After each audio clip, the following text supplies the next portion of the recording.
بسم الله الرحمن الرحيم الحمد لله رب العالمين الرحمن الرحيم مالك يوم الدين إياك نعبد وإياك نستعين اهدنا الصراط المستقيم صراط الذين أنعمت عليهم غير المغضوب عليهم ولا الضالين آمين. قال المصنف شيخ رحمه الله تعالى ونفعنا بعلومه وبركته في الدارين آمين. اللهم لا فهما إلا ما فهمتنا إنك أنت الجواد. اللهم رب اشرح لي صدري ويسر لي أمري واحلل عقدة من لساني يفقه قولي. اللهم إنا نستودعك ما علمتنا فارده إلينا عند حاجتنا إليه ولا تستنسنا يا رب العالمين.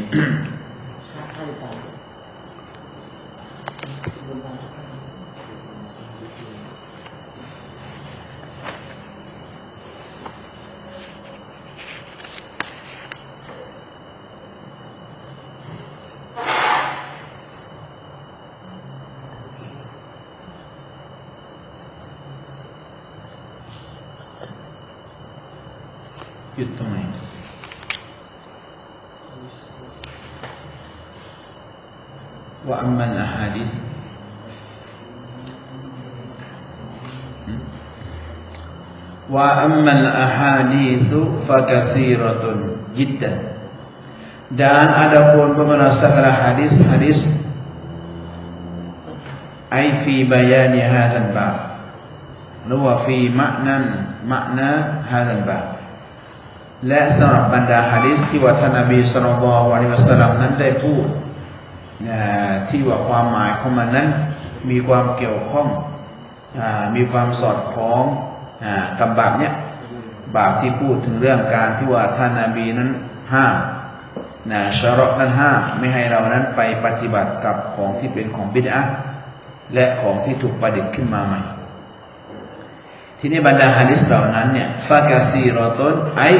ฟะฮิยะกะซีรอตุนmaka yaitu ahadisnya kasiratun ya mากมาย jiddan sungguh-sungguh mากจริงๆมากจริงๆ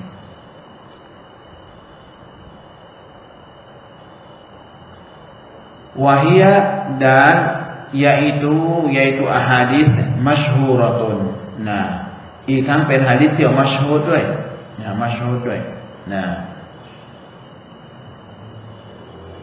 เป็นหะดีษที่มัชฮูรด้วยไม่ใช่เป็นหะดีษที่คนไม่รู้จักกันไม่หะดีษที่ว่า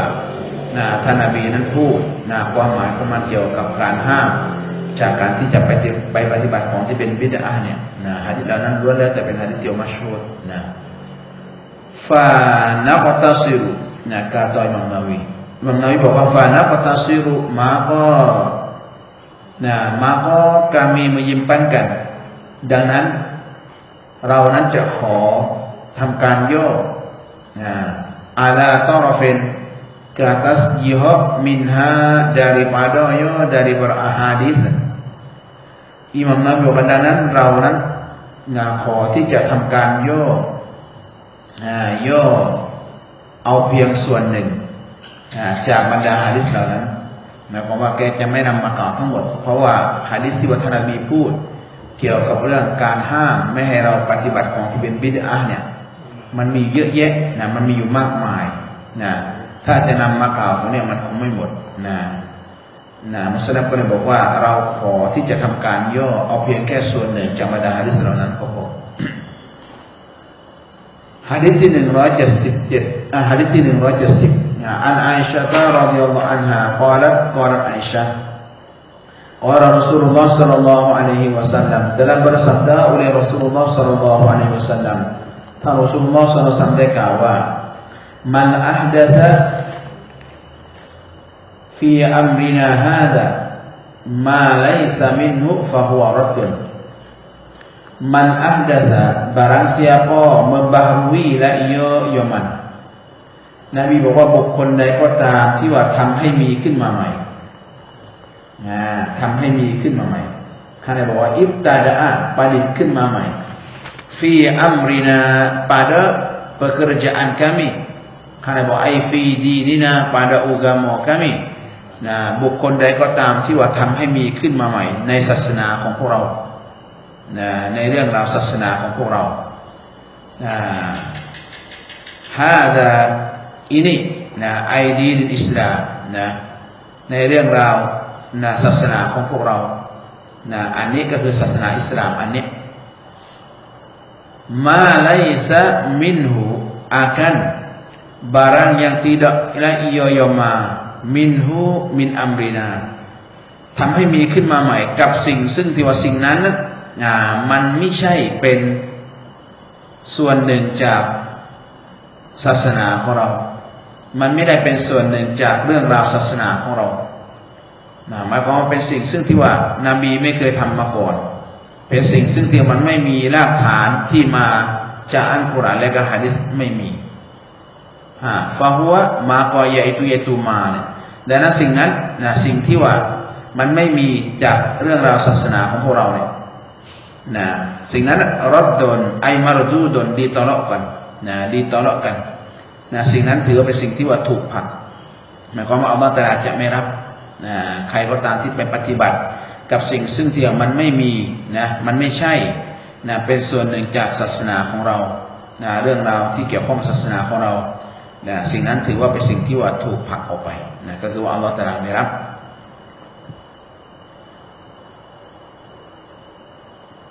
ข้างในบอกว่าฟะฮุวะรัดดุนไอมารดูดุน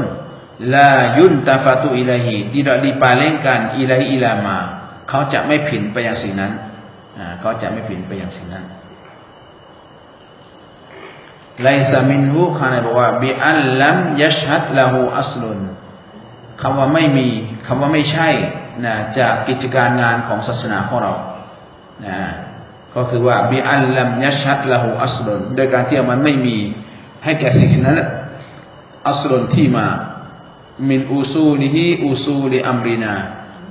มันไม่มีที่มาจากบรรดาที่มาของศาสนาของเราฉะนั้นฟาลายูนาฟีมาตะกัดดะมะมินอันนะมินันบิดอิมาฮุวะวาญิบุนวะมินฮามาฮุวะมันดูบุนดังนั้นมันก็ไม่ได้ทำการปฏิเสธใครล่ะกอลูมาไลซาmaka tidak menafi la iyo ya qaulu ma laysa ดังนั้นคำว่ามาไลซาเนี่ยมันจึงไม่ทำการปฏิเสธมาตะกัดดามะกับสิ่งซึ่งที่มันได้ผ่านพ้นมาอะไรมาตะกัดดามะบายานมินอันนะมินันบิดอะอีก็คือจากการที่ว่าแท้ที่จริงแล้วเนี่ยสิ่งที่เป็นของบิดอะห์เนี่ยแท้ที่จริงแล้วส่วนหนึ่งจากของบิดอะห์เนี่ยมาฮุวะวาญิบุนก็คือสิ่งที่ว่าวาญิบแล้วก็ว่ามินฮามินันบิดอะห์มาฮุวะมันดูบุนมีบิดอะห์วาญิบแล้วก็มีบิดอะห์มันดูสุนัตbaik muttafaqun alaihi hadzal hadits muttafaqun alaihi wa fi riwayatin li muslimin man 'amila 'amalan laisa 'alaihi amruna fa huwa raddun ในริวายะห์หนึ่งของอิหม่ามมุสลิมเนี่ยนบีได้กล่าวว่ามัน 'amila บาราง siapa beramal la iyo man amalan satu amal บุคคลใดก็ตามที่ปฏิบัติอามัลหนึ่งปฏิบัติอามัลหนึ่งlaisa alaihi yang bukan yang tidak alaihi ala amalin amruna pekerjaan kami ซึ่งที่ว่าไม่ใช่แหละสิ่งนั้นอามัลนั้นไม่ใช่เป็นกิจการงานของพวกเราไม่ใช่เป็นเรื่องราวที่มีอยู่ในศาสนาของพวกเราหมายความว่านบีไม่เคยทำมาก่อนแล้วก็ไม่มีหลักฐานที่บ่งบอกว่าอนุญาตให้ทำได้ไม่มีอัสลุนมินอุซูลีก็ไม่มีไม่มีฟาฮุวะมาก็yaitu amalun ดังนั้นอามัลดังกล่าวนั้นรัดดุนไอมารดูดุนditolakkanถือว่าอามัลนั้นถูกฝังไปก็ถูกอัลเลาะห์ตะอาลาไม่รับอามัลที่ว่าปฏิบัติโดยที่ว่าไม่มีหลักฐานจากชะเราะห์ที่มาที่ไปจากหลักการชะเราะห์แล้วก็นบีไม่ได้เคยทำไว้ก่อน baik hadisที่171wa an Jabir radhiyallahu anhu qala Jabir kana Rasulullah sallallahu alaihi wasallam adalah Rasulullah sallallahu alaihi wasallam idza khataba ihmarrat 'ainahu ยะห์มัรัตไอนาหูอันนี้ก็ถ้าเอามาใช้บ้านเราเขาก็ว่าแรงจังมันเราสักครู่นี้มันแรงจังมันวิบใครมันจะได้หลับทุกข์แหละได้ยินเขาเล่นแล้วไปวิบใครมันจะได้ฝ่ามันจะบอกฝ่าแรงประมาณมันวิบมันมันอีฆ่ากันมันนี่นบีทำตัวอย่างไว้เด็กนะคนที่เขาไม่เรียนเขาก็ไม่รู้เขาโจมตีเลยเวลาเห็นคนเขาจะบอกอังชุมนุมจังเฮ้ยหล่อตรงนี้หล่อมาตัวห้องกึ่งเนี่ยวิบเมียมาแล้วครับนบีอะไรจาบิดบอกว่าท่านนบีสุลต่านเนี่ยอิดะขอตบะapabila berkhutbah la iya ya rasul เมื่อหนึ่งเมื่อท่านนบีอ่านคุตบะขึ้นปราศัยเนี่ยนะihmarrat ainahu nescaya merah oleh dua mata ya rasul นะสองดวงตาของท่านนบีเนี่ยจะแดงเวลาตาแดงกำนะเวลานบีอ่านคุตบะตาท่านนบีจะแดงแล้วก็ว่าala sautuhu dan tinggi oleh suara Rasul แล้วก็เสียงของท่านนบีเนี่ยจะสูงคือนบีจะใช้เสียงสูงในการพูดอิตตะกุลลอฮ์ยาอัยยูฮันนัสอิตตะกุลลอฮ์เสียงสูงยาอัยยูฮันนัสอิตตะกุลลอฮ์อิตตะกุลลอฮ์ให้ดังๆIttaqullah kana Rasulullah sallallahu alaihi wasallam ให้มันดังๆหน่อยคนมันจะได้ไม่หลับไม่งั้นมันหลับหมดดังๆหน่อย Ittaqullah Alhamdulillah Alhamdulillahilladzi ใส่ไปดังๆหน่อย Washtaddat อะไรนะghadabuhu dan bersengatan oleh murqa Nabi แล้วก็จะรุนแรงนะความกิ้วโกรธของท่านนบีนั่นแหละคือว่าเสียงฟังดูแล้วมันเป็นคนกิ้วโกรธนะbersengatan oleh murqa Rasul นะความกิ้วโกรธของท่านนบีจะรุนแรงขึ้นมาก็พูดด้วยความจริงจังเลยพูดด้วยความจริงจังไม่ใช่ทำเล่นๆนะใช่hatta ka'annahu hingga seolah-olah ya Rasul จนกระทั่งว่าคล้ายๆว่าท่านนบีเนี่ยนะมุนซิรุยัยเชนorang menakutkan tentara คล้ายๆเหมือนท่านนบีเนี่ยปฏิบัติเหมือนกันกับคนที่ว่าเขาบอกให้กลัวกับทหารผู้กับผู้กองใช้ทหารหรือขู่ทหารแบบนั้นแหละนบีอ่านคุตบะห์เสียงของท่านนบีหรือลักษณะของท่านนบีเนี่ยนะเหมือนอย่างกับบุคคลที่ว่าขู่ให้กลัวกับพวกทหารถ้าว่าเราเป็นการปลุกระดมกองทหารให้สู้ใช่ไหมจงสู้อย่างถือว่าใช้เสียงที่ว่าแบบเสียงสูงแล้วก็มีความแสดงออกถึงความเกี่ยวกาดมีความแล้วก็สีหน้าก็แดงตาเตอก็แดงนี่คือสิฟัตของท่านนบีหรือลักษณะของท่านนบีตอนท่านนบีอ่านคุตบะห์baikปฏิบัติเหมือนอย่างกับอะไรบุคคลที่บอกให้กลัวหรือขู่ให้กลัวกับพวกทหารเพราะทหารถ้าเราพูดมันนิ่มๆใช่ไหมมันก็ไม่มีการปลุกระดมมันก็ไม่ฮึกเหิมเราสังเกตดูประยุทธ์พูดกับทหารประยุทธ์พูดไหมไม่มีหางเสียงหรอกประยุทธ์ใช่ไหมมันพูดเข้มเลยเพราะนี่นะมันต้องการที่จะแบบเด็ดขาดไหนบอกว่าพอเพียงหน้ากาก1,500 ชิ้นไม่เห็นไม่พอเพียงตอนนี้กิจติดคดีหน้ากากอนามัยไม่พออยู่เห็นว่าพอวันนั้นผมเสียชีวิตผมโดนด่าหมดพี่น้องรู้ไหมประยุทธ์ว่ายากูลุอะไรเนี่ยใครกันยากูลุนบีไหมยากูลุbersabda la iya ya Rasul นบีจะกล่าวว่าsabbahakum sabbahakum wa massakum sabbahakum นี่แปลว่าศัตรูนั้นกำลังจะบุกเข้ามาในตอนเช้าแล้วศัตรูนั้นจะบุกสู่เจ้าในตอนเช้านะwa massakum และก็ศัตรูนั้นจะบุกจู่โจมพวกเจ้าในตอนเย็นนบีพูดเพื่อต้องการให้บัดเกิดความระวัง นะตื่นตัวอยู่ตลอดเวลาว่าอย่าทำลำหลับง่วงไม่ได้เพราะเดี๋ยวศัตรูจะบุกในยามเช้าแล้วก็ศัตรูจะบุกในยามเย็นเราต้องระวังทุกๆวินาทีต้องจดใจต่อจะทำเล่นๆไม่ได้เดี๋ยวศัตรูบุกbaik wa yaqulu dan bersabda la ya nabi la nabi ก็กล่าวว่าbu'istu ana wasa'ata kahatainiหลังจากนั้นนบีก็กล่าวว่าbu'istu dibangkitkan saya jadi nabi นบีบอกว่าฉันเนี่ยได้ถูกแต่งตั้งมาเป็นนบีนะอัลเลาะห์ตะอาลาได้ทำการแต่งตั้งฉันมาเป็นนบีอานะฉันเองตะกีดตู้นามตู้ฉันแล้วก็วัสซาอะตะdan serta kiamat ituฉันและพร้อมด้วยการที่ว่ากิยามัตจะเกิดขึ้นเนี่ยกะฮาไตนี่ seperti dua ini nah กะฮาไตนี่ seperti dua ini นบีบอกว่าฉันและการเกิดกิยามัตเนี่ยนะเหมือนกับ2นิ้วนี่เหมือนกับ2นิ้วนี่กะฮาไตwa yaqulu wa yaqulu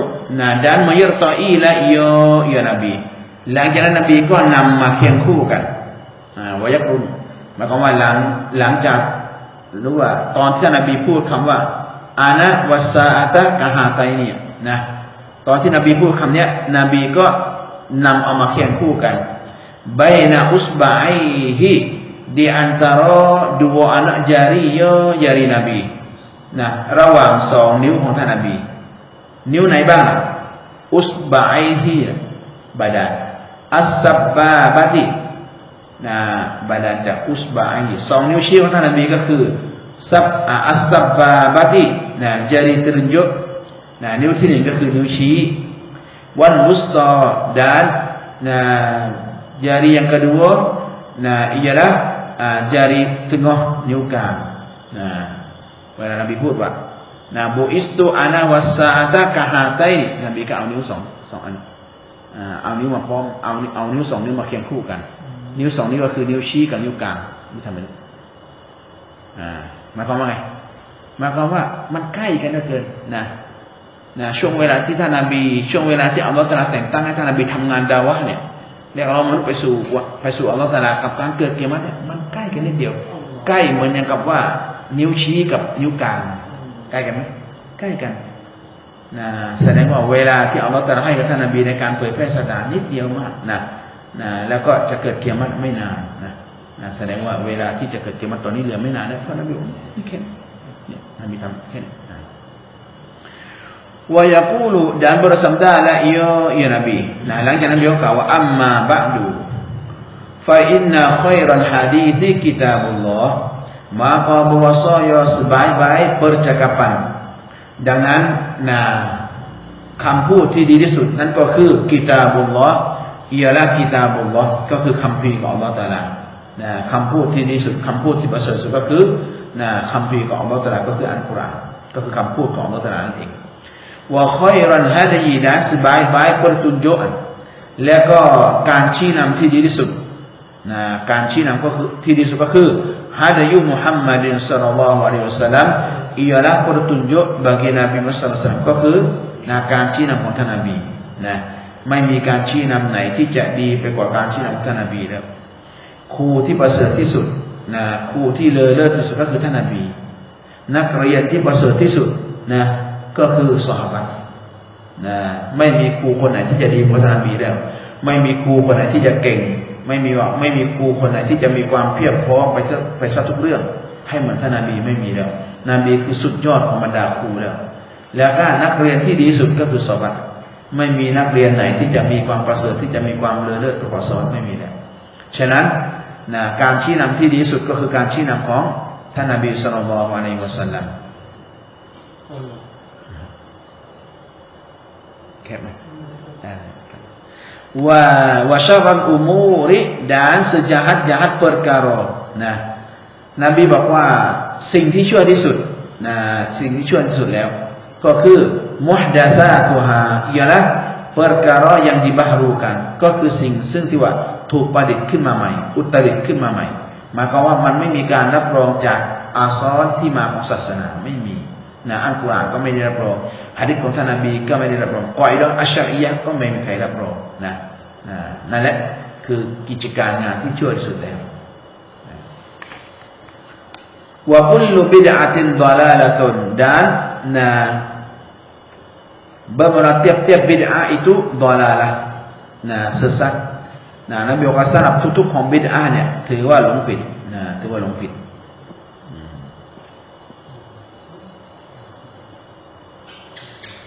Summa kemudian หลังจากนั้น yaqulu bersabda la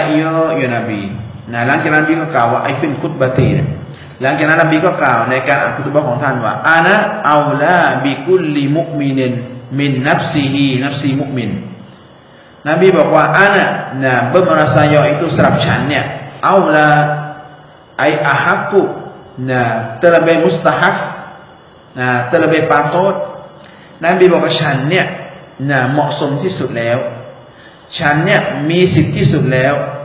บิกุลลิมุมินิน dengan tiap-tiap orang yang beriman กับทุกคนที่มุมินเนี่ยมินนัฟซิฮิมินนัฟซิมุมินมีสิทธิ์มากกว่าตัวของเขาอีกมีสิทธิ์เหมาะสมมากกว่าตัวคนมุมินล่ะนบีบอกฉันเนี่ยเป็นผู้ที่มีสิทธิ์เป็นผู้ที่เหมาะสมกับทุกคนที่มุมินเหมาะสมกว่าตัวของเขาอีกมีสิทธิ์มากกว่าตัวของเขาอีกนบีว่าอย่างนั้น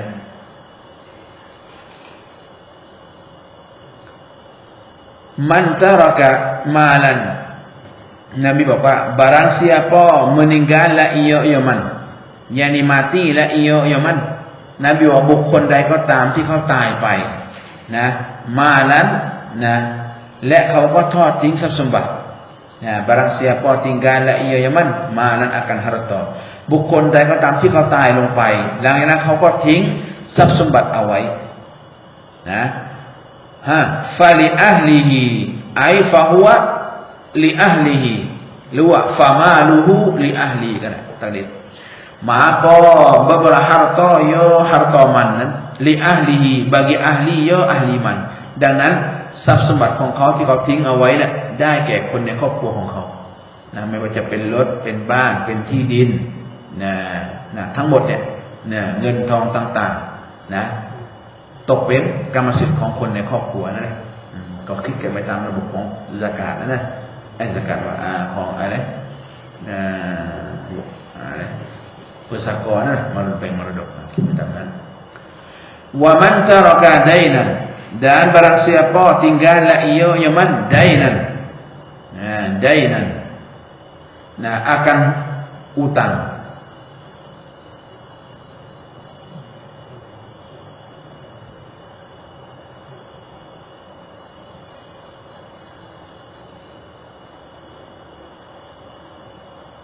dainan หรือว่าดีนะdainan นะนบีบอกและบุคคลใดก็ตามที่ทิ้งเอาไว้หนี้สินใดนั้นหนี้สินไอบะดันเมาติหลังจากที่เขาตายไปแล้วมีหนี้สินติดตัวไว้ยังไม่ได้ชำระเอาดอยาอันatau tidak nan atau meninggal ia akan doyaan akan anak bini หรือว่าเขาทิ้งครอบครัวเอาไว้ทิ้งลูกทิ้งภรรยาเอาไว้ทิ้งหนี้สินเอาไว้ทิ้งครอบครัวเอาไว้ฟาอิลัยยะไอฟาฮัวมุฟาวะดันอิลัยยะดังนั้นสิ่งนั้นจะถูกมอบหมายมายังฉันจะถูกมอบหมายมายังฉันหมายความว่าฉันนั้นจะต้องจัดการจะต้องจัดการให้จะต้องเคลียร์ให้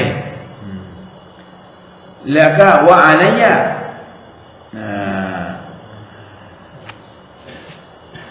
เดี๋ยวฟาอิลัยยะนี่เขาบอกว่ารอโยนอิละดิยาอัน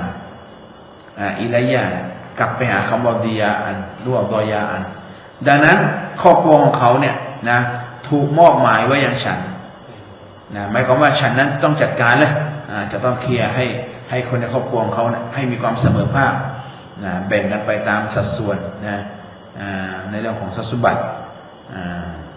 จัดการให้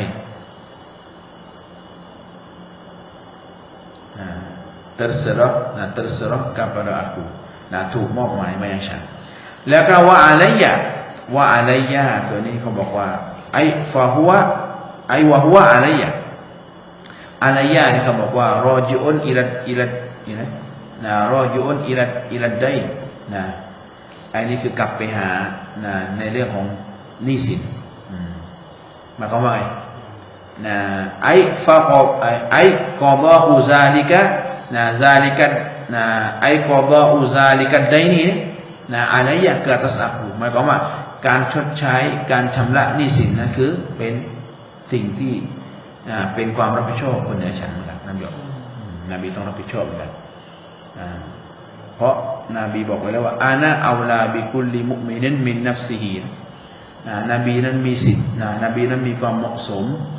กับทุกๆคนมุมินนะเหมาะสมมากกว่าตัวเขาเราฉะนั้นใครก็ตามที่เขาตายไปโดยที่เขาทิ้งหนี้สินเอาไว้ทิ้งครอบครัวไว้ก็เป็นภาระหน้าที่ฉันต้องปฏิบัติbaik rawahu dalam riwayathu akan hadis hadis muslimun oleh Imam Muslim hadisที่172wa anil Irbad bin Sariyah radhiyallahu anhu ay wa rawaina anil Irbad bin Sariyah และเราได้ในงานหะดีษนี้มาจากท่านอิรบาดเป็นลูกของซาริยะห์รอฎิยัลลอฮุอันฮุหะดีซุฮูบะมะลาหะดีษเนี่ยหะดีษอิรบาดเนี่ยซึ่งที่ว่าหะดีษของอิรบาดเนี่ยหะดีษไหนล่ะอัสซาบิกุyang telah laluหะดีษที่ได้ผ่านพ้นมาฟีบาบิลมุฮาฟะซะติอะลัสซุนนะตีผ่านพ้นมาในบทที่พูดถึงเรื่องการให้เรารักษาแนวทางของท่านนบีหะดีษของแกคือผ่านพ้นมาแล้วคือจะบอกว่าหะดีษนู้นมันก็มีความหมายของมันก็มีความเกี่ยวพันกับบทนี้เหมือนกันมาตรงนี้อิหม่ามนาวีก็เรียกว่าแกไม่ขอนำมากล่าวแล้วแกก็แกบอกว่าอะไรเราได้รายงานหะดีษนี้มาจากท่านอิรบาดบินซาริยะห์หะดีษของแกก็คือนู่นแหละหะดีษที่ผ่านพ้นมาในบทนู้นแหละให้เรากลับไปดูนะบอกอย่างนี้babun fi man sanna sunnatan hasanatan au sayyi'atan ai hadza babu ini satu bab fi man ai fi bayani man pada menyatakan man sanna barang siapa sanna buat jalan la iyo man บุคคลใดก็ตามที่ริเริ่มทำขึ้นมาหมายความว่าคนอื่นเขายังไม่ได้ทำเขามาอยู่ในหมู่บ้านนี้เขามาอยู่ในจังหวัดนี้เขามาอยู่ในกัมปงนี้เขาเริ่มทำขึ้นมาสุนนะตันakan satu jalanan กับแนวทางอันหนึ่งแนวทางอันหนึ่งแนวทางไหนล่ะฮัสนะตันyang elokละiyoแนวทางที่สวยงามเอาsayyi'atan atau jalan yang jahat หรือว่าแนวทางที่ชั่วแนวทางที่ชั่วยกตัวอย่างว่าอะไรคนเตะเรกคนเตะเรกที่เขามาทำในเรื่องของอะไรการช่วยเหลือคนตายช่วยเหลือคนตายว่าเมื่อหนึ่งเมื่อใดที่ว่ามีคนตายเกิดขึ้นพวกเราก็จะเอาเงินส่วนกลางที่เราเก็บจากพี่น้องไปช่วยเหลือครอบครัวละ 20,000 สมมติไปนะอันนี้เขาเรียกว่าทำแนวทางขึ้นมาแนวทางที่ดีเลยแนวทางที่ดีเพราะว่าคนตายเนี่ยเห็นไหมเขาก็อยู่ในความเศร้าโศกเสียใจใช่ไหมบางทีก็เงินเหล่าก็ในครอบครัวเนี่ยอาจจะไม่เพียงพอหรืออาจจะไม่มีนะพวกเราในฐานะพี่น้องร่วมหมู่บ้านร่วมกำปงก็เอาเงิน 20,000 ไปมอบให้อันนี้ถือว่าเป็นแนวทางที่ดีเป็นการช่วยเหลือคนที่กำลังตกอยู่ในความเศร้าโศกเสียใจทำให้เขาได้มีเงินในการที่จะเอาไปช่วยเอาไปจ่ายในการที่จะจัดการเรื่องอาหารคนที่มาเยี่ยมเยียนผู้ตายนั่นแหละอันนี้ถือเป็นแนวทางที่ดีเอาไซยาตันว่าแนวทางที่ชั่วแนวทางที่ชั่วก็แล้วแต่นึกตัวอย่างดูว่าอะไรบางทีว่าคนในบ้านของเราทำขึ้นมามันเป็นแนวทางที่ไม่ดีนะ บทนี้จะพูดถึงเรื่องนั้นแหละนะจะพูดถึงเรื่องนั้นว่าคนที่ว่าทำแนวทางที่ดีตั้งเอาไว้เนี่ยนะเขาจะได้ผลบุญในสิ่งที่เขาปฏิบัติแล้วก็เขาก็จะได้รับผลบุญของบุคคลที่ปฏิบัติในแนวทางที่เขาจัดการเอาไว้ด้วยนะแล้วก็หลังจากที่เขาตายไปแล้วก็ยังมีคนรุ่นหลังเอาแนวทางที่เขาปฏิบัติเอาไว้นะปฏิบัติกันต่อไปผลบุญทั้งหมดจะกลับไปหาทั้งหมดนะคนที่คิดคนแรกขึ้นมานะคนที่คิดคนแรกนะคิดคนแรกนะทำแนวทางนี้ขึ้นมานะหลังจากนั้นมีคนสานต่อกี่คนล่ะเขาก็จะรับทั้งหมดมันสายดาวนะสายดาวใช่ไหมนะทุกคนที่ออกดาวตอนนี้ผลบุญกลับไปหามารอินยัสทั้งหมดนะพอมารอินยัสแกเป็นคนริเริ่มขึ้นมาหลังจากที่ว่างานแต่ว่ามันหายไปแล้วมันเงียบไปแล้วนะหรือว่าการเปิดปนกนะการเปิดปนกตัวมันกันนะใครก็ตามที่บุกเบิกเอาไว้นะ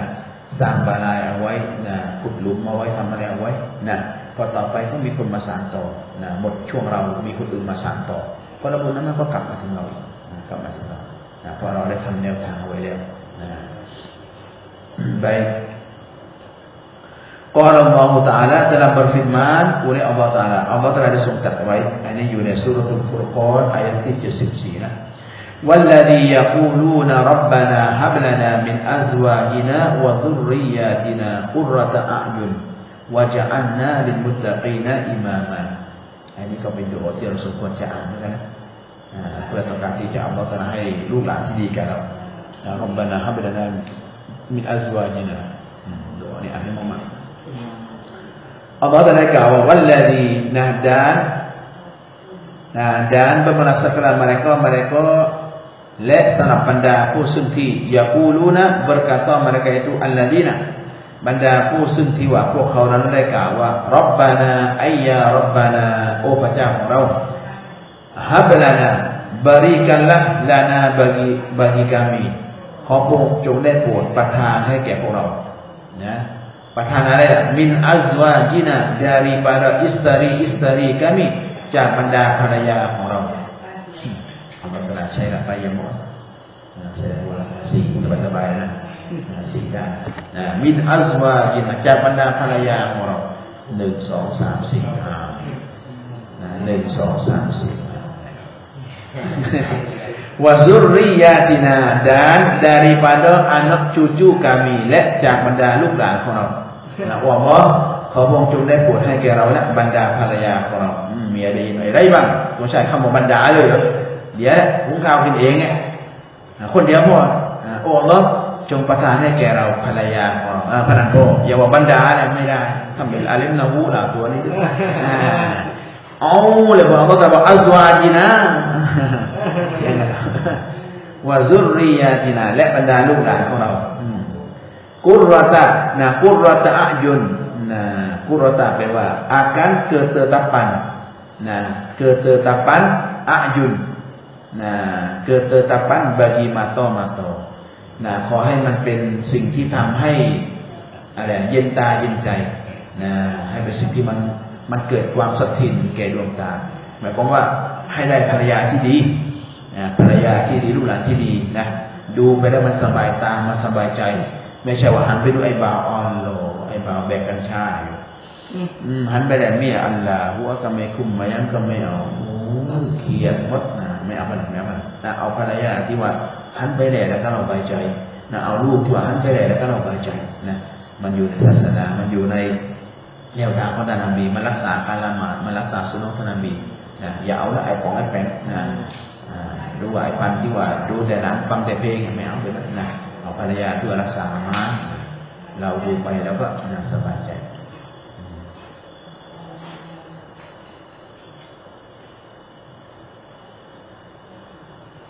นะดินี่ที่ท่านนบีบอกว่าเนี่ยภรรยาที่ดีสุดก็คือภรรยาที่ว่าเมื่อสามีมองไปแล้วนะสามีมีความสุขนะมีความสบายในตัวของเธอนะมีความสบายใจในตัวของเธอนั่นแหละคือภรรยาที่ดีสุดwaja'alna dan jadikanlah akan kami และขอพระองค์จงได้โปรดทำพวกเราเนี่ยลินมุตตะกีนะลินมุตตะกีนะอิมามันนี่มักปูลที่สองของอิจอันนาและขอพระองค์จงได้โปรดทำพวกเราเนี่ยอิมามันให้เป็นผู้นำให้เป็นผู้น นะลินมุตตะกีนะแก่บรรดาคนมุตตะกีนนะแก่บรรดาคนที่ว่าเกรงกลัวต่ออัลเลาะห์ตะอาลานะครับไอฟิลคอยในเรื่องของความดีนะในสิ่งที่เป็นความดีนะขอให้พวกเราเป็นผู้นำนะเป็นผู้นำให้แก่บรรดาผู้ที่เกรงกลัวต่ออัลเลาะห์ตะอาลาวะกาละตะอาลาวะจะอันนาฮุมอะอิมมะตัยยะฮดูนะบิอัมรินาอัลลอฮ์ก็ทรงได้โปรดทำนะทำพวกเราเนี่ยฮุมya Rabbi yuqtada bihim fil khair wa qala ta'ala wa ja'alnahum อัลลอฮ์ขอพระองค์จงได้โปรด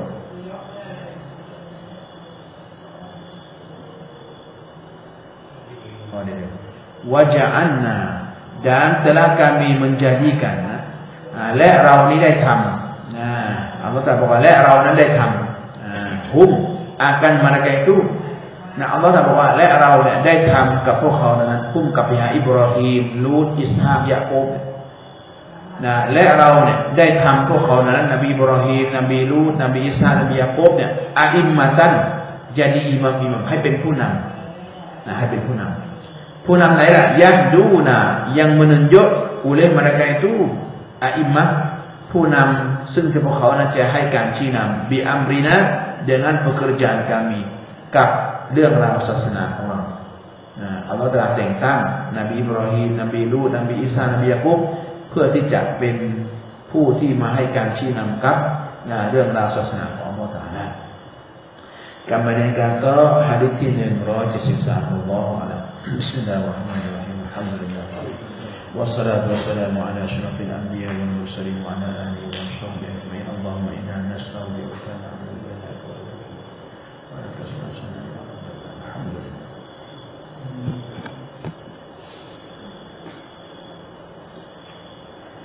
มันย้ายว่าให้เบาเสียงหนวกนี่ถ้าออกมันแปลกนี่ตีเลยโอ้นั่นเหรอโอ้เดี๋ยวหน่ายมารวบตัวไปละเบาตัวนี้ไม่ตัวนี้ดังนั่นเนาะซึ่งนู้นเลยเนาะได้เรียนเลยเดี๋ยวได้ยิวไปเนี้ย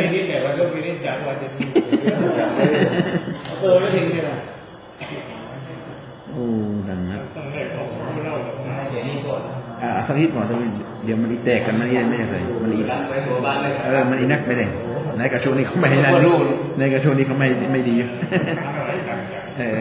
นั่นไม่เบาเลยเหรอตัวไหนบ้างแหวนนั่นแหละเดี๋ยวผมเหล็กเดี๋ยวเพื่อทีหลัง